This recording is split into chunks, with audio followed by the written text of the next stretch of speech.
پہلے تو یہ ریکارڈنگ والے معاملے پہ بتا دیں،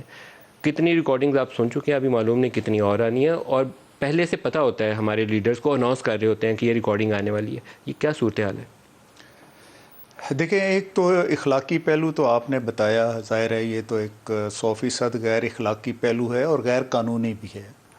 اگر آپ کے نالج میں نہیں ہے کہ کوئی شخص آپ کی گفتگو ریکارڈ کر رہا ہے اور آپ کی پرمیشن کے بغیر کر رہا ہے تو ظاہر ہے وہ غیر قانونی ایک پہلو بھی ہے۔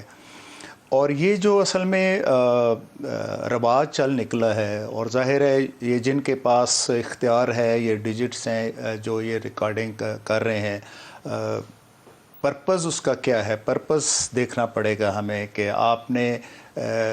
کسی کی آرم ٹویسٹ کرنی ہے، کسی کو کسی چیز کے اوپر کمپیل کرنا ہے، بلیک میل کرنا ہے، آبجیکٹس دیکھتے ہیں۔ ظاہر ہے صدر پاکستان ہوں، وزیر اعظم پاکستان ہوں، یا دوسرے بھی جو لوگ ہوں پاکستان کے سیاستدان، وہ کسی دشمن ملک کے جاسوس نہیں ہیں کہ جن کا آپ اس طرح سے ریکارڈنگ کریں اور کل ان کو کنفرنٹ کریں ڈیورنگ انویسٹیگیشن اور انٹیروگیشن۔ تو میں تو بہت ایک اسٹرانگلی اس چیز کو کنڈیم کرتا ہوں جہاں تک یہ ایک ہو گیا ریکارڈنگ والا اسپیکٹ۔ اب دوسرا اسپیکٹ ایک اس کے بعد وہ شروع ہوتا ہے کہ کیا وہ جو کانٹینٹ ہے وہ فیبریکیٹڈ ہے یا وہ صحیح ہے۔ اب یہ بھی دیکھنا ہے کہ ہمیں، اگر صدر مملکت سے بڑا تو آفس کوئی نہیں ہے پاکستان میں، کہ وہ اگر اس طرح کی غیر معتاد گفتگو کر رہے ہوں یا ایک ایسی ایکٹیویٹی کے بارے میں وہ ایک کنورسیشن کر رہے ہوں جو دہشت گردی کی ڈیفینیشن میں آتی ہو، تو یہ بھی ایک بہت بڑا سوالیہ نشان ہے۔ آپ دہشت گردی کس والے کو کہہ رہے ہیں ایکٹیویٹی کو؟ یہ دیکھیں، یہ جو بھی زمان پارک میں ہوا ہے، پیٹرول بم پھینکے گئے ہیں، پولیس کے اوپر مزاحمت کی گئی ہے، وہ خود ڈاکٹر راشد صاحبہ کی سٹیٹمنٹ میں لگ رہا ہے کہ وہ فرما رہی ہیں کہ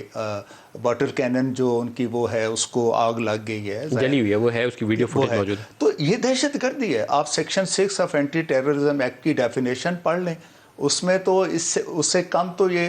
سیکشن 7 کے تحت مقدمہ درج ہوتا ہے، ڈیفینیشن اس کی ٹیررزم کی سیکشن 6 میں دی گئی تو ہے۔ آپ کے خیال میں یہ جو پیٹرول بم پھینکنا اور ان کی وہ واٹر کینن کو آگ لگا دینا اور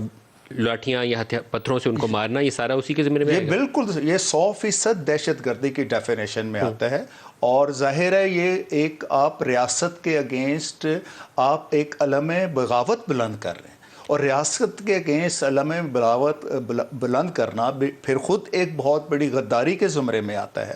تو اس لیے میں یہ سمجھتا ہوں کہ دو آسپیکٹ ہو گئے، میں تو قانونی اخلاقی وہ تو اپنی جگہ، لیکن دوسرا یہ بھی ہے، میں آپ سے گفتگو کر رہا ہوں، اور یہاں پر اگر میں کوئی ایسی آپ سے گفتگو کر رہا ہوں جو میرے ملک کو سیبوٹاج کرنے کے مترادف ہو، جو اس ملک کے آئین کے ساتھ کھیلنے کے مترادف ہو، جو رول آف لاء کو اٹھا کے